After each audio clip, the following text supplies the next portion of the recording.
साथियों नमस्कार। आज हम पशुपालन में पढ़ेंगे पशु गणना। सबसे पहले मैं पशु गणना के बारे में आपको बता दूं कि यह पशु गणना पूरे भारत के अंदर एक साथ की जाती है। ध्यान रखें, पूरे भारत वर्ष के अंदर एक साथ की जाती है। इसमें ऐसा नहीं होता कि राजस्थान की अलग, मध्य प्रदेश की, पूरे भारत के अंदर एक साथ की जाती है। दूसरी जो बड़ी महत्वपूर्ण बात है इस पशु गणना के अंदर वो है कि यह पशु गणना प्रत्येक 5 वर्ष के अंदर की जाती है। जो मनुष्य की गणना है, जिसे हम जनगणना के नाम से जानते हैं, उसे हर 10 साल में किया जाता है, लेकिन पशुओं की गणना प्रत्येक 5 वर्ष में की जाती है। कई बार हमारे मन में प्रश्न आता है कि मनुष्य की गणना तो 10 साल में, लेकिन हमारी 5 साल में क्यों? तो इसलिए क्योंकि कई पशुओं की उम्र इतनी कम होती है कि अगर हम 10 साल में गणना करेंगे तो उनकी जन्म और मृत्यु हो जाएगी और वो गणना में शामिल नहीं हो पाएंगे। इसलिए हर 5 साल में पूरे भारत के अंदर भारत सरकार द्वारा यह गणना की जाती है। ध्यान रखें साथियों, इसे राज्य सरकार नहीं, भारत सरकार के द्वारा किया जाता है। सबसे पहली जो पशु गणना थी वो सन 1919 से इसकी शुरुआत हुई थी। सबसे पहली पशु गणना 1919 से, फिर हर 5 साल में इसको किया जाता है। साथियों, ये गणना अभी तक राजस्व विभाग द्वारा की जाती थी, रेवेन्यू डिपार्टमेंट के द्वारा यह गणना की जाती थी, लेकिन इस बार पहली बार पूरे भारत के अंदर इस पशु गणना को पशुपालन विभाग द्वारा किया गया है। साथियों, हर शब्द को ध्यान से सुने, हर शब्द पर प्रश्न बनने की संभावना है। पशुपालन विभाग द्वारा किया गया। साथ में एक और बड़ी महत्वपूर्ण बात, इस बार जो पशु गणना थी वह पूरी तरह से डिजिटल थी। पूरी तरह से डिजिटल। पशु गणना के साथ साथ सभी आंकड़े ऑनलाइन किए गए और इस तरह से यह पशु गणना जो भी वर्तमान में हुई है 2019 में जो हुई है वह 20वें नंबर की थी। बहुत ही इंपॉर्टेंट। 2019 में जो पशु गणना हुई है वो 20वें नंबर की थी। इससे पहले 2012 में जो पशु गणना थी वो 19वें नंबर की। तो जो अभी लेटेस्ट है, सबसे नवीनतम जो पशु गणना है वो 2019 की है और ये 20वीं है। आपके मन में एक प्रश्न और आ सकता है कि 1919 से अगर 5 वर्ष में हर साल हो रही है तो ये अभी तक 20वीं क्यों पहुंची? कई बार व्यवधान आने की वजह से पशु गणना लेट हो जाती है। ध्यान रखें, हर 5 साल में की जाती है और इस बार 2019 में इसकी जो गणना थी वो 20वीं पशु गणना है। अब भारत सरकार का जो पशुपालन मंत्रालय है उसके अंदर जो आंकड़े हैं वो मैं आपको बताने की कोशिश करूंगा। साथियों, मेरा ये मानना है कि ये पशु गणना इसी साल हुई है तो बहुत ही महत्वपूर्ण है परीक्षा के हिसाब से। खासतौर से हमारा ICR और जेड की परीक्षा के हिसाब से बहुत ही महत्वपूर्ण है। हम थोड़ा सा देखते हैं पशु गणना। सबसे पहले याद रखें कौन से साल की है? 2019 की। कौन से नंबर की है? 20वीं पशु गणना है। इसके बारे में मैं आपको एक चीज और थोड़ी सी बता दूं कि यह पशु गणना 1 अक्टूबर 2018 को इसकी शुरुआत हुई थी और भारत सरकार ने इसका जो आंकड़ा है वो 16 अक्टूबर 2019 को जारी किया था। अब हम देख लेते हैं ये पशु गणना क्या कहती है। तो सबसे पहले हमने एक चार्ट बनाया, इसका एक एक पॉइंट मैं आपको समझाने की कोशिश करूंगा। इस चार्ट में गागर में सागर भरा हुआ है। आप लोग इसको बहुत ही व्यवस्थित तरीके से नोट करें और समझने की कोशिश करें। इसका जो पहला कॉलम है वो है पशु। इसमें आते हैं गौवंश, भैंसवंश, भेड़, बकरी, ऊंट और कुल। गौवंश में याद रखें, गौवंश में बैल भी शामिल हैं, गाय भी शामिल हैं और उनके बछड़े बछड़ी भी शामिल हैं। ऐसे ही भैंस वंश के अंदर भी उसके नर, मादा और उसके बच्चे शामिल हैं। फिर आप अगला कॉलम देखें, ये भारत में पशुओं की संख्या है। इसको लिया गया है मिलियन में। जितनी भी परीक्षाएं हैं उनमें मिलियन में ही पूछा जाता है सामान्य तौर से, और इसके आंकड़े भी मिलियन में ही जारी किए जाते हैं। और ये जो मिलियन है, मिलियन का मतलब है 10 लाख, 10 लाख में ये आंकड़े जारी किए जाते हैं। इसको मैं आपको विस्तृत समझाऊं उसके पहले एक छोटा सा आंकड़ा देखते हैं। सामान्य तौर से जब हमसे कोई पूछता है कि भारत में मनुष्यों की कितनी संख्या है, तो हमारा छोटा सा बच्चा जो सेकंड क्लास में भी पढ़ रहा होगा वो तुरंत बता देगा कि हम 135 करोड़ हैं, हम 130 करोड़ हैं। लेकिन अगर यही चीज पशुओं के बारे में पूछी जाती है कि कुल कितने पशु हैं भारत के अंदर, तो हम इसका आंकड़ा नहीं बता पाते। तो मेरे साथियों, हम ध्यान रखें कि हमारे भारत के अंदर कुल पशुओं की संख्या 536 मिलियन।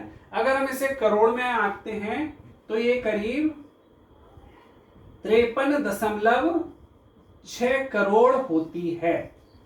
ध्यान रखें, 53.6 करोड़। इसको मोटा याद रखने के लिए हम हैं 135 करोड़, पशु कितने हैं? 53.6 करोड़, यानी आधे से भी कम, आधे से थोड़ा सा कम। मोटे तौर पे अब आपको याद रहेगा 53.6 करोड़।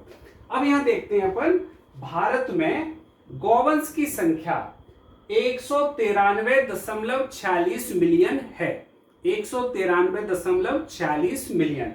अगर हम इसे करोड़ में देखने की कोशिश करें तो करीब करीब 19.34 करोड़ गौवंश की संख्या है। मैंने आगे जो एक तीर लगाया है वो भी बड़ा महत्वपूर्ण है, परीक्षा उपयोगी, बड़ा महत्वपूर्ण है। ये शो करता है तीर ऊपर की ओर, यानी इसकी संख्या में, गौवंश की संख्या में भारत के अंदर बढ़ोतरी हुई है। किसकी तुलना में? 2012 की 19वीं पशुगणना की तुलना में। तो पूरे भारत के अंदर गौवंश की संख्या 193.46 मिलियन, और इसमें बढ़ोतरी पिछली पशुगणना की तुलना में 1.34% की बढ़ोतरी इसमें दर्ज की गई है। दूसरे नंबर पर आता है भैंसवंश। तो भैंसवंश की संख्या है 109.85 मिलियन। आप इसको करोड़ में भी ऐसी आंक सकते हैं, और इसमें बढ़ोतरी हुई है 1.06 बिलियन। साथियों, हमेशा याद रखें, भारत के अंदर गौवंश की संख्या है ज्यादा और भैंसवंश की संख्या है कम। कई बार हमको लगता है कि भैंस संख्या में तेजी से बढ़ रही है, लेकिन यहाँ देखें आंकड़े क्या कहते हैं। आंकड़े कहते हैं कि गौवंश में वृद्धि हुई है 1.34%, जबकि भैंसवंश में वृद्धि हुई है 1.06%। उसके बाद हम देखते हैं भेड़ों की संख्या। तो भेड़ों की संख्या है 74.26 मिलियन। बकरी की संख्या है 146.88 मिलियन। और ऊंट, बहुत ही इंटरेस्टिंग, ऊंट की कुल संख्या है 0.25 मिलियन। अगर हम इसको लाख में कन्वर्ट करते हैं तो कुल 2.5 लाख, 2.5 लाख ऊंट पूरे भारत के अंदर हैं। कुल पशुओं की संख्या देखें हम, पहले हमने देखा है इसको, तो ये 536.76 मिलियन है। साथियों, जब हम कुल पशु की बात करते हैं तो हमेशा याद रखें इसमें कुछ अन्य पशु भी शामिल हैं, जैसे घोड़े, याक, डंकी, डॉग, जिनकी गणना की जाती है, लेकिन हमने हमारे मतलब की चीजें इसमें ले ली। साथ में मुर्गी की भी पशु गणना की जाती है, लेकिन कुल पशु संख्या में मुर्गी की पशु संख्या शामिल नहीं की जाती है। इसकी संख्या हमेशा अलग से दी जाती है। तो पूरे भारत के अंदर 851.81 मिलियन मुर्गियों की संख्या है। साथ में एक और बहुत इंपॉर्टेंट आंकड़ा, आज से 2 साल पहले जेट में ये पूछा गया प्रश्न है, कुल दुधारू पशु, मिल्क एनिमल, कुल दुधारू पशु जिसमें गाय और भैंस शामिल हैं, पूरे भारत के अंदर इनकी संख्या 125.34 मिलियन है। साथियों, इन दोनों को मिला दें, इन दोनों के फिगर में से 125.34 मिलियन दुधारू पशुओं की संख्या है, मिल्क एनिमल, जिसमें गाय और भैंस शामिल हैं। बड़ा इंपॉर्टेंट फिगर। अब जो बच्चे राजस्थान की परीक्षा दे रहे हैं उसको अपन देखते हैं। राजस्थान की संख्या अपन मिलियन में देखते हैं। गौवंश की संख्या 13.9 मिलियन है, और इसमें पिछली पशु गणना की तुलना में 4.6% की वृद्धि हुई है। साथियों ध्यान देने योग्य बात, पूरे भारत के अंदर 1.34% की वृद्धि गौवंश में, लेकिन राजस्थान में 4.6 की प्रतिशत। साथ में मैंने एक आंकड़ा, एक फिगर और देने की कोशिश की है कि राजस्थान का पूरे भारत के अंदर कौन सा स्थान है, तो गौवंश में भारत के अंदर हमारे राजस्थान का 6वां स्थान है। भैंसवंश, भैंसवंश की संख्या 13.7 मिलियन है राजस्थान के अंदर, और इसमें बढ़ोतरी 5.5% की है। यहां हम देखेंगे कि राजस्थान में गौवंश की तुलना में भैंसवंश अधिक तेजी से बढ़ रहा है, और राजस्थान का स्थान पूरे भारत के अंदर गौवंश भैंसवंश के मामले में सेकंड स्थान ये रखता है। तीसरा जो एनिमल है वो है भेड़। जब हम भेड़ की बात करते हैं तो राजस्थान के अंदर 7.9 मिलियन भेड़ है, और भेड़ों की संख्या घट रही है, और इसका 4था स्थान है। भारत के अंदर राजस्थान का भेड़ की संख्या में 4था स्थान है। बकरी, बकरियों की संख्या राजस्थान में 20.84 मिलियन है, और बड़ा इंपॉर्टेंट पॉइंट यह, बकरियों की संख्या में राजस्थान पूरे भारत के अंदर पहला स्थान रखता है। ऊंटों की संख्या देखें, ऊंटों की संख्या राजस्थान में है 2.1 लाख, 2.1 लाख यानी 2,10,000, 2.1 लाख संख्या है।